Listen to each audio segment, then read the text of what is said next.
नमस्कार, मैं हूं शीनम शर्मा और आप देख रहे हैं न्यूज 18। मेरठ के गैंगस्टर यशपाल तोमर को गौतम बुद्ध नगर जिला प्रशासन ने भी भूमाफिया घोषित कर दिया है, जिसके बाद आज मेरठ और नोएडा पुलिस संयुक्त कार्रवाई करते हुए तोमर की 140 बीघा जमीन को अपने कब्जे में लेगी। यशपाल तोमर की ये जमीन ग्रेटर नोएडा के दादरी में है, जिस पर वो प्लॉटिंग भी कर रहा था। साथ ही आपको बता दें, जिला प्रशासन ने कल यशपाल तोमर समेत उसकी कंपनी और कई लोगों को भूमाफिया घोषित किया है। तोमर ने चितेहरा में सरकारी पट्टे की 25 हेक्टेयर जमीन पर कब्जा किया था।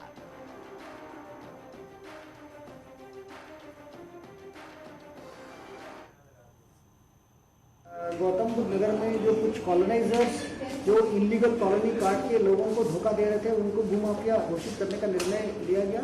साथ ही विगत सालों में कुछ ऐसे लोग चिन्हित हुए हैं जो पट्टे की अवैधानिक पट्टे कराते हुए उनके माध्यम से जो गलत मुआवजा उठाए थे उनको भी भूमाफिया चिन्हित करते हुए कार्रवाई करने का निर्देश दिया गया है। इसके अतिरिक्त पूर्व में जो भूमाफिया चिन्हित है उनके विरुद्ध एफआईआर तथा अन्य दंडात्मक कार्रवाई करने का निर्देश दिया गया है। जी, एक्शन लेने जा रही है हिमांशु शुक्ला, मेरे सहयोगी जुड़ गए हैं मेरे साथ ज्यादा जानकारी के लिए। हिमांशु, आज ये कार्रवाई की जानी है, 140 बीघा जमीन को जब्त किया जाना है, कब तक कार्रवाई शुरू होगी, क्या जानकारी? देखिए, आपको तस्वीरें दिखा दें सबसे पहले कि मेरठ से पुलिस अधिकारी यहां पहुंच चुके हैं, जमीन पर मौजूद हैं। यहां पर बस कुछ ही देर में कार्रवाई शुरू होगी। यशपाल तोमर, जिसको मेरठ जोन का भूमाफिया घोषित किया गया, कल गौतम बुद्ध नगर में जो जिलाधिकारी हैं उन्होंने भूमाफिया बैठक की थी, एंटी भूमाफिया, उसमें भी ये कार्रवाई की गई और उसको भूमाफिया घोषित किया गया है। लगातार कार्रवाई की जा रही है। हमारे साथ अधिकारी भी हैं, उनसे सीधे बातचीत कर लेते हैं और जानते हैं आखिर ये जमीन कितनी है।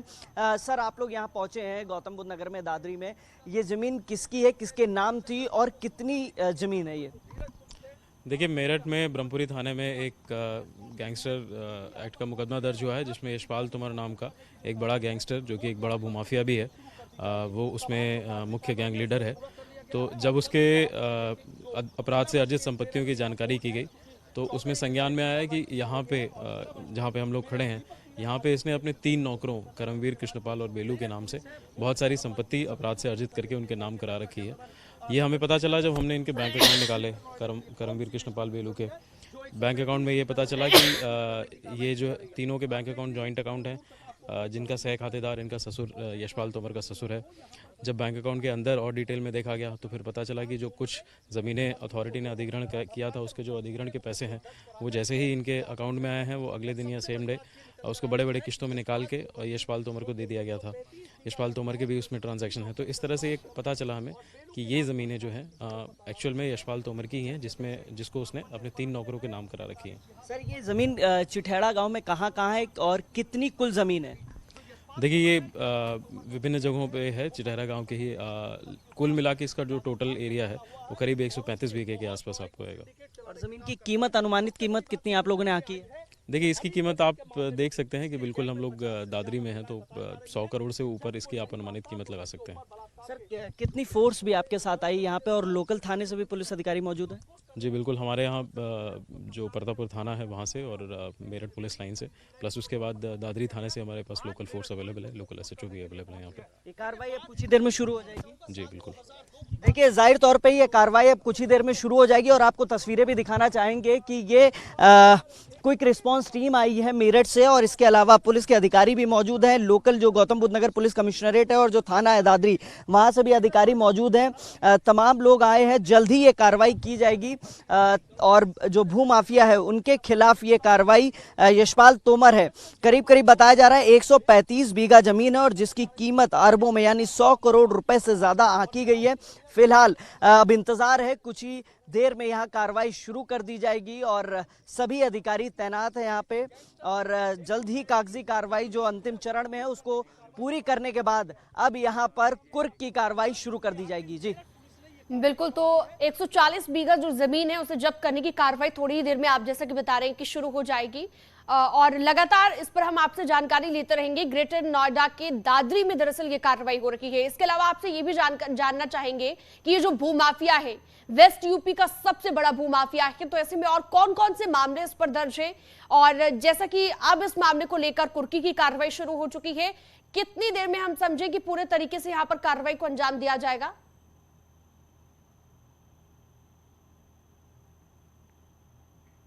तरीके से बता दें, सबसे पहले हरिद्वार की एसटीएफ ने यह कार्रवाई की थी जिसमें 150 करोड़ रुपए की जो संपत्ति थी वो कुर्क की गई थी। इसके अलावा फिर दूसरी कार्रवाई जो है उसी से तार जुड़े मेरठ में मिलते हैं। मेरठ में जब परत दर परत खोला जाता है, जांच की जाती है, तो पता चलता है कि जो भूमाफिया यशपाल है उसने अपने तीन नौकरों पर ये जमीन दर्ज करा रखी थी, मुआवजा उठा रखा था और बाद में ट्रांजैक्शन देखे गए तो ट्रांजैक्शन में यही पाया गया कि जो तीनों नौकर थे जो उसके यहाँ घर में काम करते थे उनके यहाँ से यशपाल तोमर के अकाउंट में ट्रांजैक्शन हुए हैं। ऐसे में सिलसिलेवार तरीके से कड़ी दर कड़ी पुलिस जोड़ती गई और अब पुलिस यहां फाइनली पहुंच गई है। पुलिस ने जमीन चिन्हित कर ली है। ये जमीन जो है करीब करीब 135 बीघा जमीन है जो 100 करोड़ रुपए से ज्यादा की आंकी गई है और दादरी के चिथैड़ा गांव में है। आपको बता दें कि गौतम बुद्ध नगर पुलिस कमिश्नरेट में भी, क्योंकि चिथैड़ा एक भूमि घोटाला भी है जिसमें जांच की गई, उसमें भी यशपाल तोमर का नाम आया।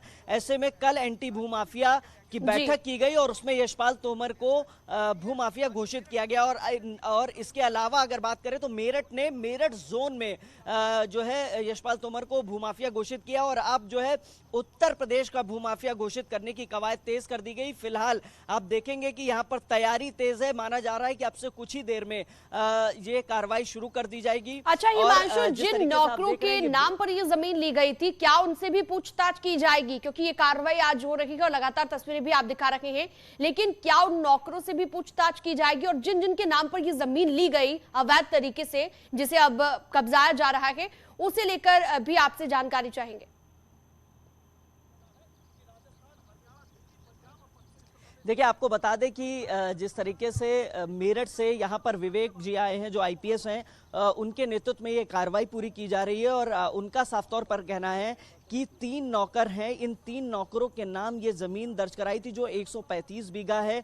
ये जमीन उन नौकर के नाम होने के बाद इनका मुआवजा उठाया गया, अवैध रूप से अर्जित की गई। और देखिए, आपको एक चीज और बता दें, जो यहाँ पर लोकल के दादरी के रहने वाले हैं उनका साफ तौर पर कहना है कि ये 15 साल से सक्रिय था और इसके अलावा अगर कोई आवाज उठाता था तो साठगांठ करके ये दूसरे स्टेट में मुकदमा दर्ज करवाता था और जो युवक है जो इसका विरोध करता था उसको जेल भिजवा देता था। ऐसे में लोगों में यहाँ डर का भी माहौल था, लोग इससे खौफजदा थे और सबसे बड़ी बात है कि ये जबरन यहाँ पर जमीन कब्जा करता था, मुआवजा उठाता था, मुआवजा उठाने के बाद भी साठगांठ करके अधिकारियों से जमीन जो है वो काट के बेच दिया करता था भोले भाले लोगों को। तो जाहिर तौर पर एक बड़ा रैकेट संचालित किया जा रहा था यशपाल तोमर द्वारा। सबसे पहली कार्रवाई जो है वो एसटीएफ हरिद्वार की तरफ से की गई जिसमें 150 करोड़ रुपए की संपत्ति जब्त की गई थी और उसके बाद अब यहां पर मेरठ में जब जांच शुरू हुई, परत दर परत चीजें खुलती गई तो इसका पता लगा कि यहां पर उसने अपने 3 नौकरों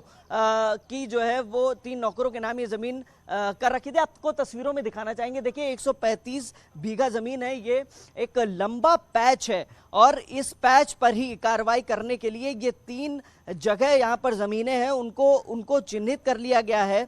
और ये जो तस्वीरें इस समय हम टीवी स्क्रीन पर देख पा रहे हैं ये सभी जमीन यशपाल की है जो अवैध रूप से अर्जित जो की गई थी, तस्वीरें आप लगातार दिखा रखे थे, एक बोर्ड यहाँ पर नजर आ रहा है और जो ये 140 बीघा जमीन है जिस पर आज कब्जा किया जाएगा, उस बोर्ड पर क्या लिखा है एक बार पढ़कर अगर आप बता पाए।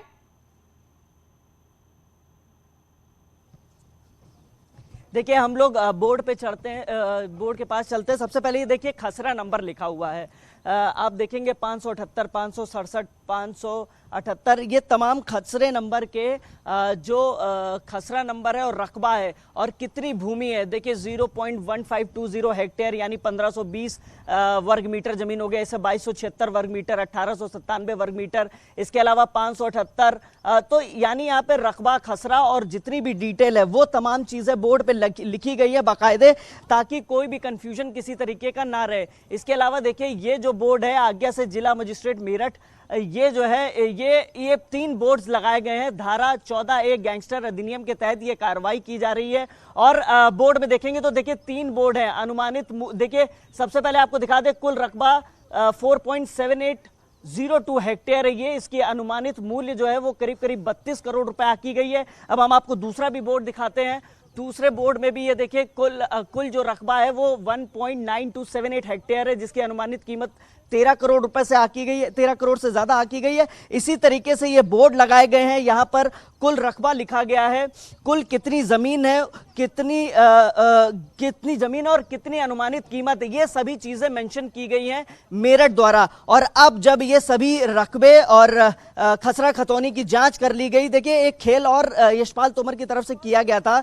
जब खसरे में जब पट्टा किया गया तो उसमें खसरे में डिटेल बढ़ा दी गई थी, लेकिन जो खतौनी थी उसमें जो है जब पट्टा किया गया उसमें जो डिटेल बढ़ाई गई, जो जमीन का रकबा बढ़ाया गया था उसमें बदलाव नहीं किया गया। तो इससे ये खेल भी साफ तौर पे देखने को मिला। और अब पूरी तरीके से गौतम बुद्ध नगर जो जिला प्रशासन है उसने, और इसके अलावा जो मेरठ है, मेरठ कार्रवाई करने आए हैं। और चिटेड़ा जो जमीन घोटाला है उसमें गौतम बुद्ध नगर जिला प्रशासन भी अपने स्तर से कार्रवाई कर रहा है और ये जानने की कोशिश कर रहा है कि और किस तरीके से खेल किया गया है। बताया जा रहा है करोड़ों रुपए का खेल है। मुआवजा भी उठाया गया था चिटेड़ा जमीन घोटाले में। फिलहाल इसी चिटेड़े में यशपाल तोमर की भी जो भूमाफिया घोषित है मेरठ जोन का, उसकी भी जमीन है। 135 बीघा जमीन है ये कुल, और 100 करोड़ रुपए से ज्यादा की आकी गई है। तो ये सारी चीजें को आकलन करते हुए जो मेरठ की पुलिस है अब वो यहाँ पहुंची हुई है, और मेरठ की पुलिस अब कुछ ही देर में ये कार्रवाई शुरू कर देगी। और जो तमाम बोर्ड्स हम लोगों ने अभी कुछ देर पहले देखे थे, इन जमीनें चिन्हित की गई हैं। यहाँ पर लेखपाल यहाँ आएंगे, वो जमीनें नाप कर और जगह बताएंगे, वहां पे ये बोर्ड जो है गाड़ के उनको कुर किया जाएगा। जी अच्छा हिमांशु, झूठे मुकदमे भी ये दूसरों पर दर्ज कराता था, कई और लोगों के साथ भी इसके तार जुड़े हो सकते हैं। क्या हम ये मानकर चलें कि आने वाले वक्त में कई और बड़े खुलासे भी संभावित हैं? देखिए हम आपको बताएं कि एक हमारे साथ व्यक्ति भी हैं जिनके ऊपर जबरन तौर पे झूठे मुकदमा दर्ज कराया गया, तो उनसे बातचीत करते हैं। इन्होंने आवाज उठाने की कोशिश की थी। क्या नाम है भाई साहब आपका? मिंटू भाटी। भाटी, ये बताइए आपके खिलाफ मुकदमा दर्ज करवाया गया? जी जी जी। किस चीज में दर्ज करवाया था? ये दिल्ली गीता कॉलोनी में लूट का और मर्डर का मुझ पर दर्ज करवाया था। जब ज़मीन देने से इनकार किया तो पंजाब में फाजिलका अबौर वहाँ पे भी एक मुकदमा लिखवाया, तो उस पर दबाव बनाया गया कि आप रजिस्ट्री कर दो, तब आपको, नहीं तो राजस्थान और उत्तराखंड के लिए भी तैयार रहो। तो हमने ज़मीन की रजिस्ट्री करा दी। उसके बाद 3 महीने बाद मैं जेल से बाहर आया था। यानी डरा धमका के आपसे आपकी ज़मीन ले ली, और उसके बाद जब आपने उनका कहा सुन लिया तो आप फिर जेल से बाहर आ गए? जी जी जी। पूरी साठगांठ थी? साठगांठ थी। उससे पहले हम मिंटू सुरेंद्र सिंह, उससे पहले हमने यहाँ पे SSP को भी और सूरजपुर कोर्ट में 156(3) में भी एक एप्लीकेशन दी थी, और भूमाफिया एंटी पोर्टल पे भी हमने डाली थी। हमने सभी जगह एप्लीकेशन दी थी, लेकिन कोई कार्रवाई कहीं से नहीं हुई थी हमारी।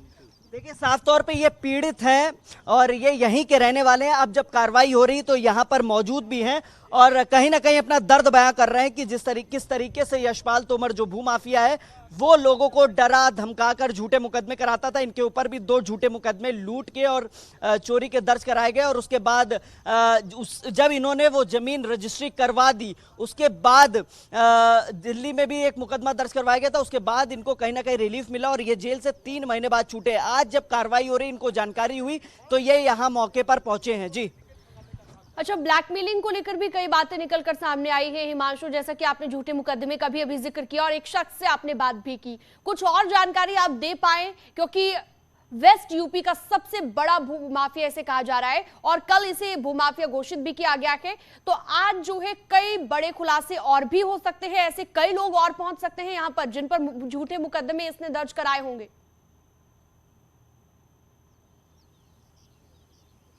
देखिए, सबसे पहले हम आपको एक तस्वीर दिखाना चाहेंगे। ये देखिए, यहाँ पर ना करीब 100 से ज़्यादा पुलिसकर्मी मौजूद हैं और मेरठ की क्विक रिस्पांस टीम पहुंची हुई है। जाहिर तौर पे जब पुलिस पहुंचती है कार्रवाई के लिए, क्योंकि लंबे वक्त से इसके नेक्सस को तोड़ने की कोशिश थी, और जब ये शुरुआत हुई कार्रवाई की तो अब लोग सामने आ रहे हैं, लोग अपना दर्द बयां कर रहे हैं, किस तरीके से उनको झूठे मुकदमे में फंसाया गया था, किस तरीके से डरा धमका के जबरन जमीन ली जाती थी, और इस तरीके के तमाम मामले जो है वो देखने को मिल रहे हैं। और अब जब आज यहाँ पर मेरठ की पुलिस अधिकारी और मेरठ की फोर्स पहुंची हुई है, तो यहाँ पर जो लोग लगातार आप तस्वीरें दिखा। चलिए, इसी बीच एक बड़ी खबर आपको बता दें, ज्ञानवापी श्रृंगार गौरी विवाद से जुड़ी बड़ी खबर। सभी पक्षकारों और वकीलों की सुरक्षा बढ़ाई गई है। वादी पक्ष की सभी महिलाओं को सुरक्षा मिल गई है। सर्वे का आदेश देने वाले जज भी सुरक्षा को लेकर चिंता जाहिर कर चुके हैं। तो अब सुरक्षा बढ़ा दी गई है। जो वादी पक्ष है उनकी भी सभी महिलाओं की सुरक्षा बढ़ा दी गई है। वाराणसी से रवि पांडे हमारे साथ लाइव जुड़ गए हैं ज्यादा जानकारी के लिए। रवि, वकीलों की भी सुरक्षा बढ़ा दी गई है और सुरक्षा को लेकर जो जज हैं वो भी चिंता जाहिर कर चुके हैं। साथ ही जो महिलाएं वादी पक्ष की हैं उनकी भी सुरक्षा बढ़ा दी गई है। इसके अलावा और क्या जानकारी मिल रही है?